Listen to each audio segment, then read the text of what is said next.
In today's class, I'm going to discuss about various representations of continuous time signals and discrete time signals and operations that are performed on independent variable. Right? Before going to today's topic, let us have a brief review on last class. See, in the last class, we have defined the signal, which is a physical quantity, which can be defined as a function of one or more independent variables. Depending on the nature, there are two types of signals. One is continuous time signal and the other one is discrete time signals.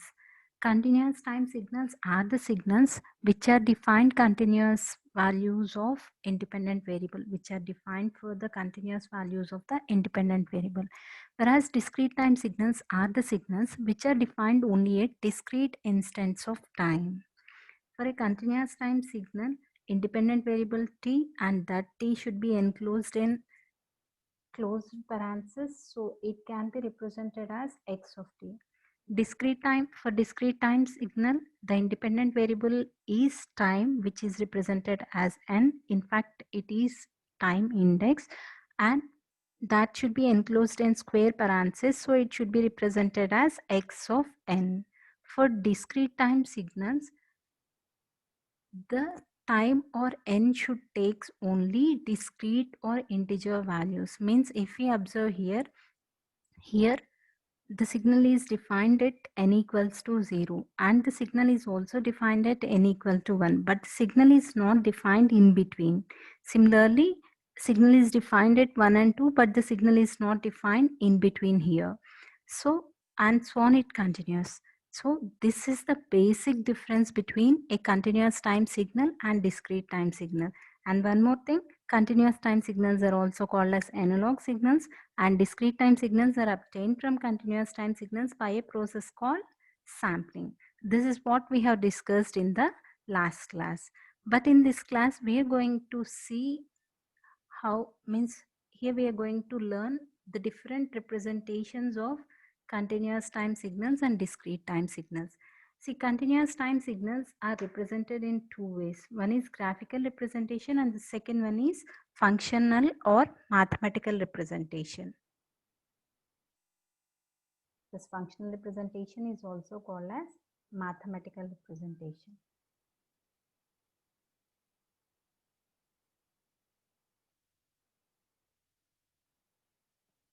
Is it clear?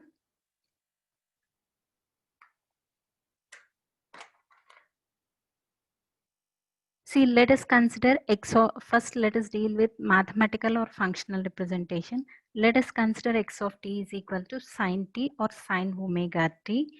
See, this is nothing but the mathematical or functional representation of x of t. See, here we can represent this signal x of t pictorially.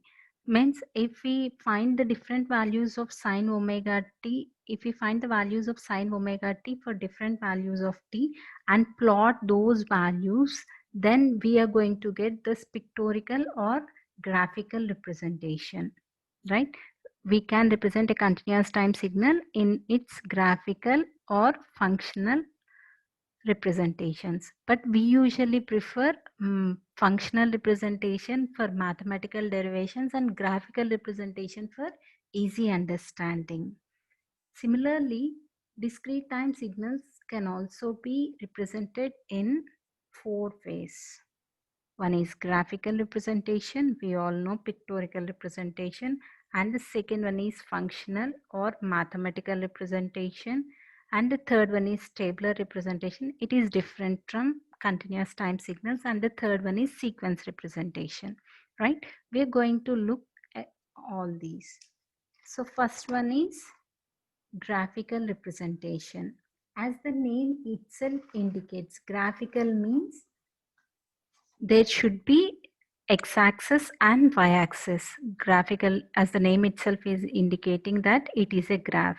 When graph is there, then there should be an x-axis and there should be an y-axis. Here y-axis is not drawn. I'm going to draw it now.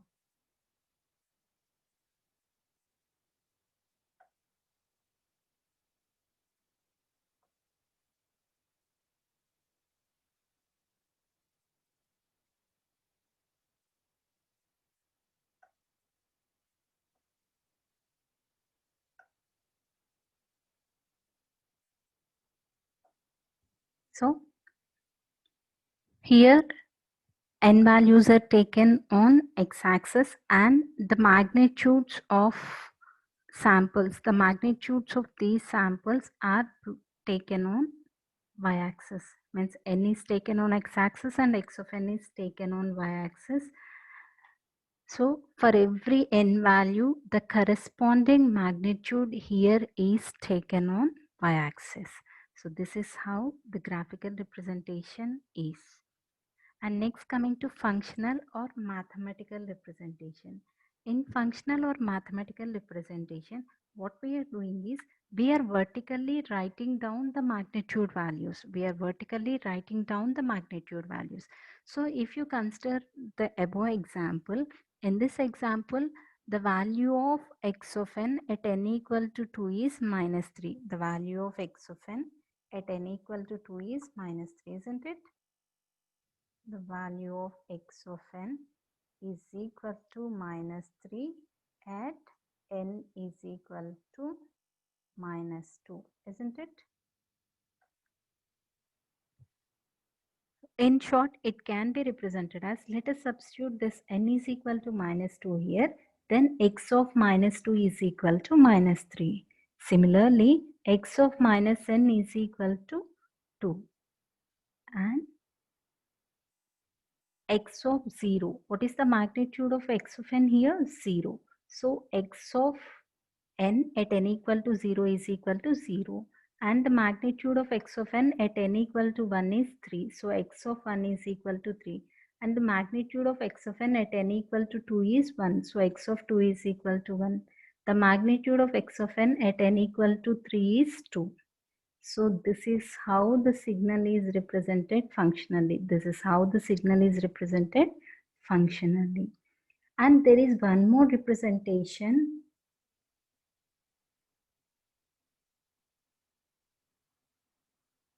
that is called tabular representation. In this tabular representation, n and x of n values are n and the corresponding x of n values are tabulated. See, this is tabular representation is almost similar to functional representation, but tabular representation is very easy to understand compared to the functional representation. In this, see here, for n equal to minus 2, the value of x of n is minus 3. So let us take minus 2 in n row and its amplitude or magnitude minus 3 in x of n row. Similarly, the magnitude of x of n at n equal to minus 1 is 2. So minus 1, 2. At 0, it has the magnitude of 0, 0, 0. At 1, it has the magnitude of 3. So at n equal to 1, it has the magnitude of 3. So this should be represented like this. At n equal to 2, it has the magnitude of 1. So it can be represented like this, 1, 3. At n equal to 3, it has the magnitude of 2. N equal to 3, it has the magnitude of 2. See, tabular and functional representation are one and same. Tabular and functional representation are one and same. We can call the tabular representation as the representation of x of n and n values in a table, which is similar to its mathematical representation. And the next one is sequence representation. See, in sequence representation, this sequence representation is the most important representations. In sequence representation, we represent the discrete time signal in sequence. That is, the magnitude of discrete time signals are written in between the curl brackets, in the curl brackets, and the origin sample here is represented with arrow. The origin sample here is represented with arrow. So what does it mean? Here, this signal has the magnitude of 0 at origin, and the samples or the magnitudes which are represented to the right side of it indicates magnitudes of the signal for positive values of n, and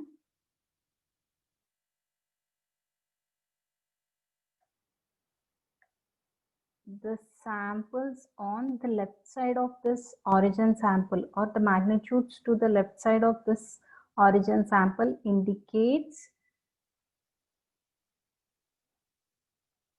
the sample amplitudes for negative values of n. These are for positive values of n, and the others are for negative values of n. So if it is the origin sample, then this should correspond to n equal to 1. This should correspond to n equal to 2. And this should correspond to n equal to 3. This one should correspond to n equals to minus 1. This one should correspond to n equal to minus 2.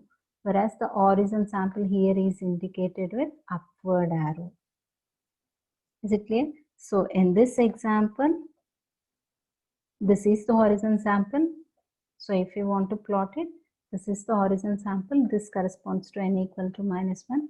This corresponds to n equal to minus 2. This corresponds to 1. And this corresponds to 2. Right? If the arrow is not given, if suppose they have given one signal like this, x of n is equal to, yeah, I have already taken this example here. See, here in this example, the arrow is not given. X of n is equal to 1, 2, 3, 4, 5, 6. If the arrow is not given, then by default, we should consider the first one, the first sample as the origin sample. If the arrow is not given, then we should consider the first sample as the origin sample. Means the first sample should be the origin sample. So if we want to plot this, then at n is equal to 0, it has the magnitude of 1.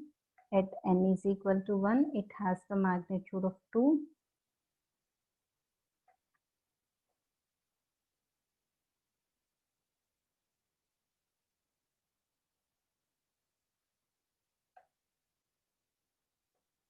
At n is equal to 3, it has the magnitude of 3. At n is equal to 4, it has the magnitude of 4. At n is equal to 5, it has the magnitude of 5.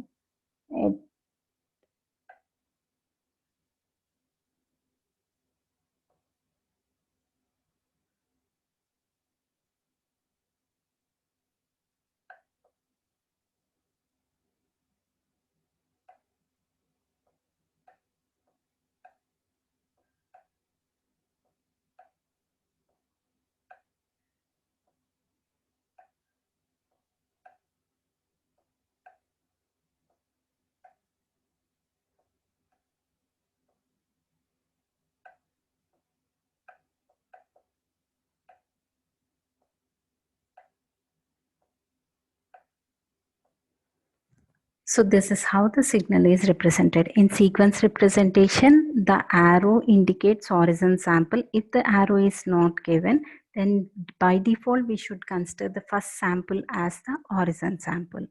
So since the sequence representation is possible for this discrete time signals, so these discrete time signals are also called as sequences. These discrete time signals are also called as sequences.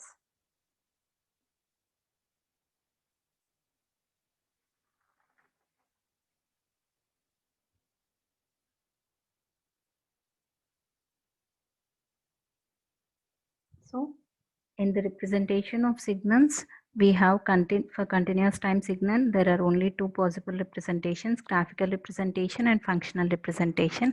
Coming to discrete time signals, there are four possible representations: graphical, functional or mathematical, tabular, and sequence representation. Sequence representation is the most important representation among all. Since it is possible to represent discrete time signals in sequences, so these discrete time signals are also called as sequences. See, while representing something graphically, while we are representing, or while we want to represent something in graph, there are two axes. One is x-axis and the other one is y-axis. And For any function, there are two variables. One is dependent variable and the other one is independent variable.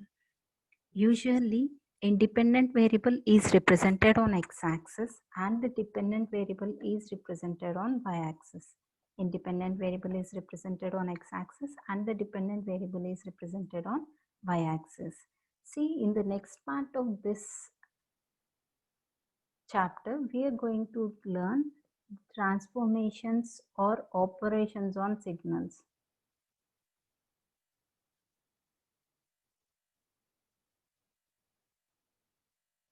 While dealing with this topic, we may come across two types of operations or two types of transformations. One is transformation on independent variable, which is transformation on time. Here, as I have already said that in this subject, we are going to discuss one-dimensional signals whose independent variable is time. And the second one is operations or transformations on the dependent variable. See, the transformations on dependent variable consists of the operations on amplitude, such as amplification, increasing the amplitude of the signal, decreasing the amplitude of the signal, adding two signals, multiplying two signals, or subtracting two signals, and all. These are the operations that are performed on the dependent variable. Coming to the operations on the independent variable, those are the operations related to time, means shifting the position of the signal with respect to origin, and scaling the signal means expanding or compressing the signal. These are the operations that are going to be performed on the independent variable. First, let us discuss the operations that are performed on dependent variable, and then we will discuss the operations that are going to be performed on the independent variable.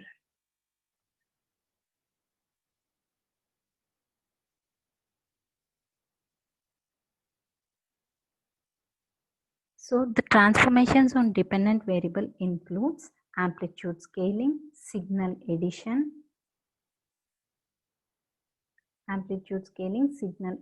signal multiplication, differentiation, and integration. See here, signal subtraction will also comes under signal addition. See, subtraction is nothing but adding a positive and negative signal, isn't it? Subtraction is nothing but adding a positive and negative signal. So now first let us discuss amplitude scaling, and next signal addition. Signal subtraction will also comes under signal addition. See, while discussing these things, I will discuss continuous time and discrete, these operations for continuous time signals and discrete time signals simultaneously. So for any continuous time signal x of t, a into x of t represents its amplitude scale version. A into x of t represents its amplitude scale version. So the amplitude scale version of this signal x of t is represented as phi of t is equal to a into x of t, where a is the amplitude scaling factor. Depending on the values of a, this amplitude scaling is of two types. If a greater than 1, then phi of t represents the amplified version of x of t or expanded version of x of t in terms of its amplitude. When a value is less than 1, then y of t represents attenuated version of x of t. That means compressed version of x of t in terms of its amplitude. So when a value is greater than 1, y of t represents amplified version of x of t. When a value is less than 1, then y of t represents attenuated version of x of t. Is it clear? So let us see how we are going to represent them graphically. See, here I have taken one example, x of t. And one thing you need to keep in mind while performing the operations on dependent variable, I means while we are doing some operations on amplitude of the signal, the time duration of the signal won't get affected. Similarly, while performing the operations on time, the amplitude of the signal won't get affected. Is it clear? So here I have taken x of t and I would like to plot 2 into x of t and 0.5 into x of t. See here 2 into x of t means a value here is equal to 2, means here 2 is greater than 1. So it represents the amplified version of x of t. And in the second case 0.5 into x of t, where 0.5 value is less than 1. So it is nothing but attenuated version of x of t. So here in order to find or in order to draw y of t is equal to 2 into x of t, what we need to do is just multiply the amplitude of x of t by this factor 2. So what is the amplitude of x of t? X of t is defined as 1 from -1 to 1 and 0 otherwise. X of t is defined as 1 in between -1 to 1 and is defined as 0 otherwise. So let us multiply this amplitude 1 by a factor of 2. What is 1 into 2? 2, right? So the amplified version of x of t has the amplitude of 2 from -1 to 1 and the time duration of the signal won't get changed.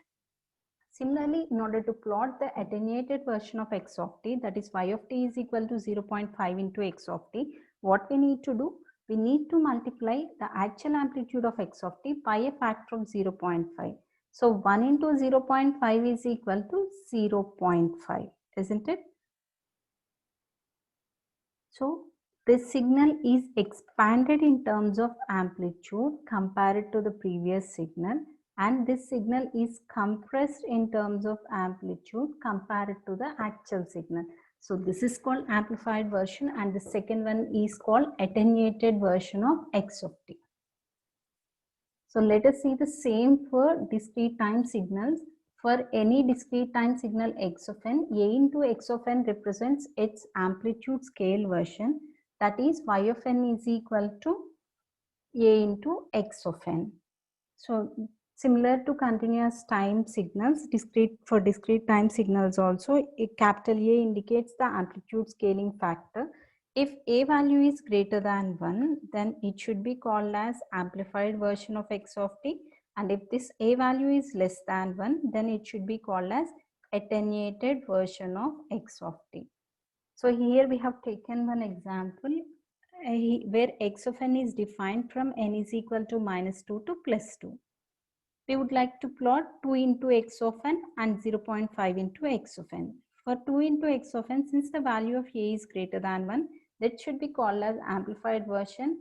And for the second one, since a is equal to 0.5, then it is called attenuated version. So for the amplified version of x of n, since we have taken a value is equal to 2, what we need to do, just multiply each and every sample by a factor of 2. Just multiply each and every factor by a factor of 2. So here its amplitude is 1. 1 into 2 is equal to 2. Is it clear? Here its amplitude is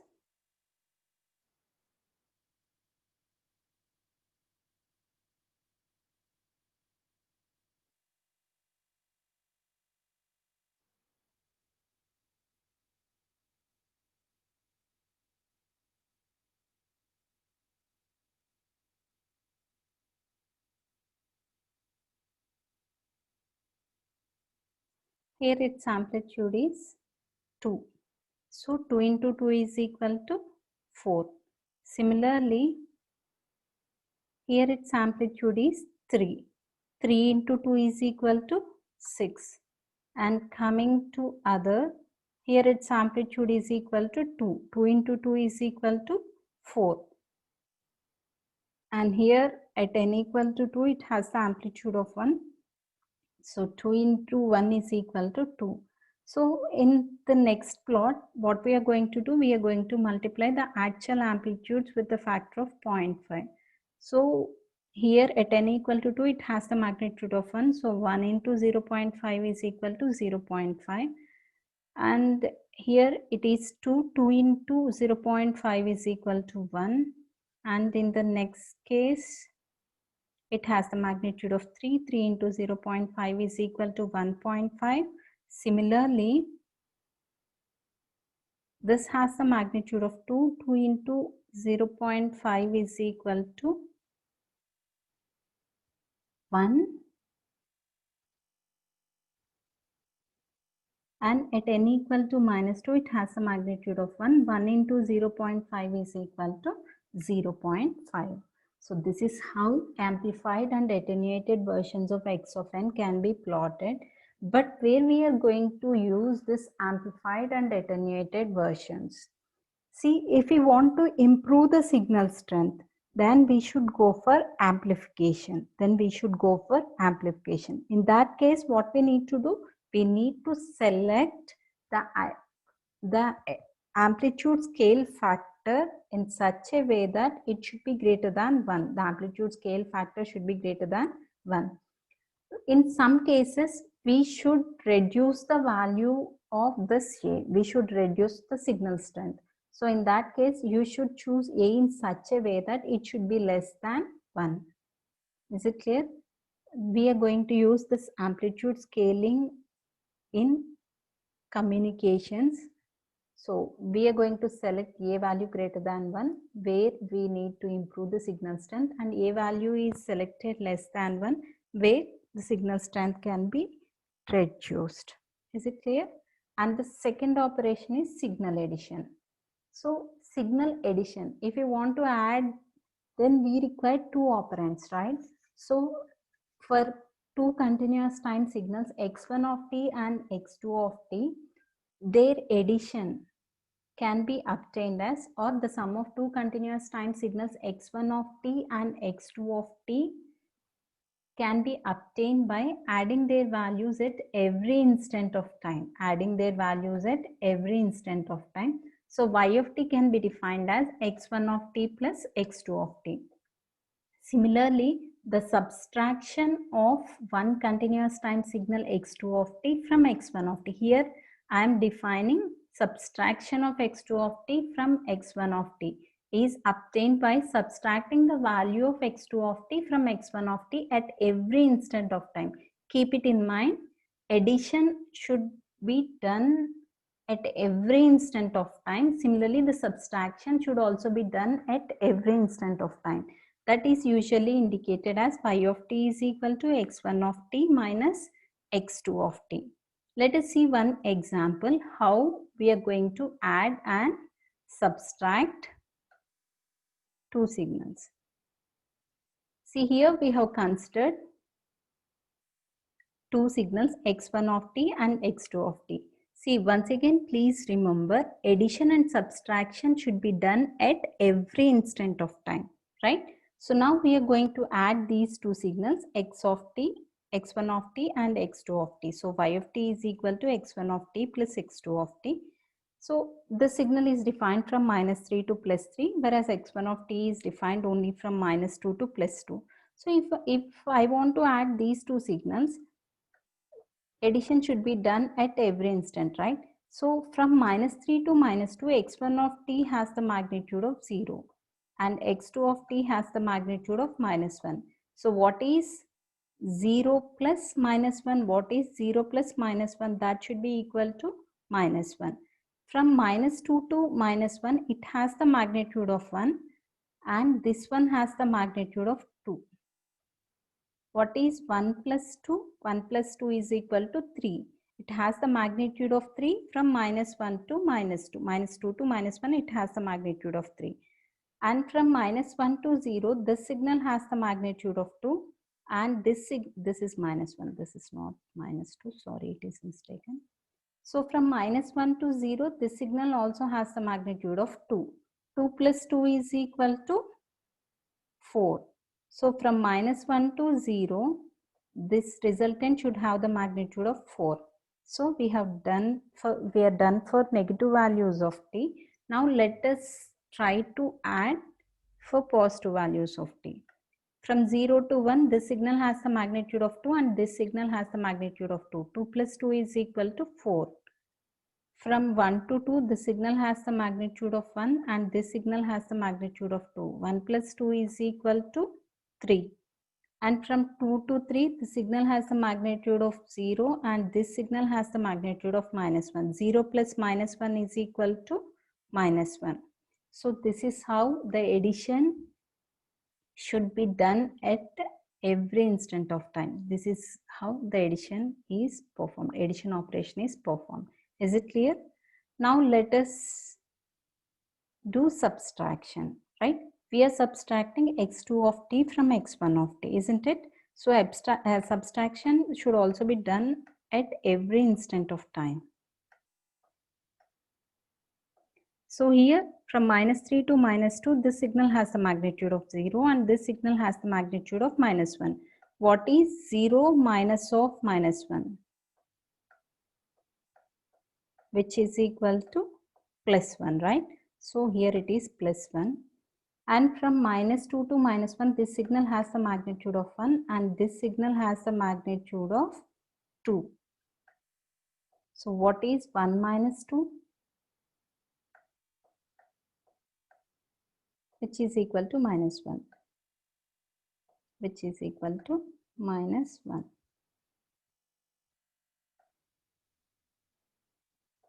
Similarly, from -1 to 0, this signal has a magnitude of 2 and this signal also has a magnitude of 2. 2 minus 2 is equal to 0. So there is no signal defined in this region. Similarly, from 0 to 1, it has the magnitude of 2 and this one has the magnitude of 2. So the resultant will be 0. From 1 to 2, this has the magnitude of 1, this has the magnitude of 2. 1 minus 2 is equal to -1. And from 2 to 3, this has the magnitude of 0 and this has the magnitude of -1. 0 minus of -1, which is equal to +1. So this is how the subtraction signal looks like.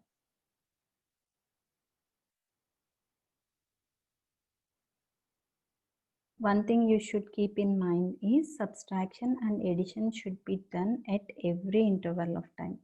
Similarly, the sum of two discrete time signals x1 of n and x2 of n is defined as y of n is equal to x1 of n plus x2 of n.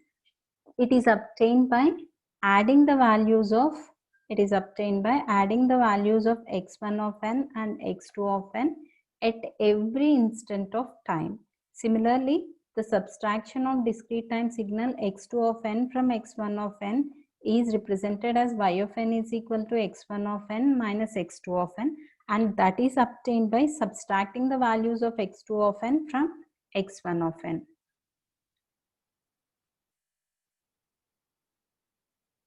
Excuse me. So let us take one example. In this example, x1 of n is defined from -2 to +2 and x2 of n is defined from -3 to +3. See, in this x1 of n, first let us find y of n is equal to x1 of n plus x2 of n. At n is equal to -3, this signal has the amplitude of 0 and this signal has the amplitude of 1. 0 plus 1 is equal to 1. At n equal to -2, this signal has the amplitude of -1 and this signal has the amplitude of +1.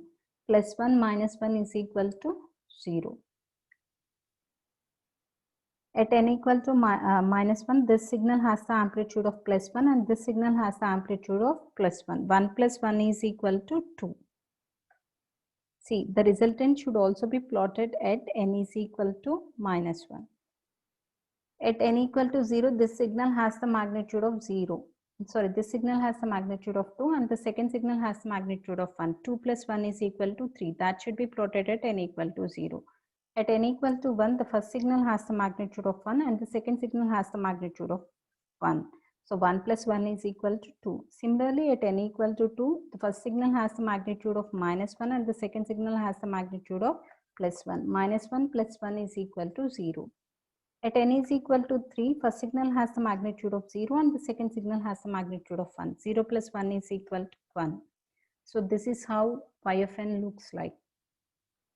Similarly, subtraction means x1 of n minus x2 of n. What we are going to do here, we need to subtract the samples of x2 of n from the samples of x1 of n at every instant of time. Is it clear? So this is 1. 1 minus 0 is equal to -1. -1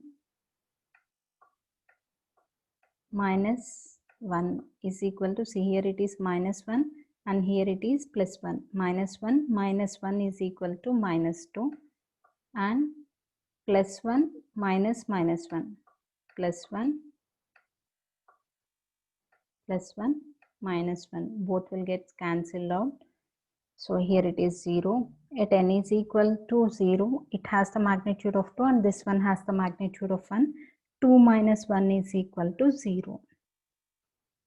Sorry, 2 minus 1 is equal to 1. So here it has the magnitude of 1. Similarly, the same process will be carried out for positive values of n also. So here we have, before closing today's class, let us have quick review on today's class. In today's class, we have seen the representation of continuous time signals and discrete time signals and some of the operations on dependent variable. So coming to the transformations on dependent variable, there are 5 transformations: amplitude scaling, signal addition, signal multiplication, differentiation and integration, out of which we have covered first 2 topics, that is amplitude scaling and signal addition in this class. Amplitude scaling means increasing or decreasing the amplitude of the signal. So for increasing the amplitude of the signal, the amplification factor should be greater than 1. For decreasing the amplitude of the signal, the amplification factor should be less than 1. So if it is greater than 1, then we call it as amplified version of x of t. If that amplitude scaling factor is less than 1, then we should call it as attenuated version of x of t. Similarly, signal addition and signal subtraction, for both these things, the operation should be performed at every instant of time. Addition signal is represented with x1 of t plus with this plus operator, and subtraction signal is usually represented with this minus operator. x1 of t plus x2 of t represents signal addition, x1 of t minus x2 of t represents signal subtraction. Thank you. In the next class, we will discuss the other operations. Thank you. Thanks for listening.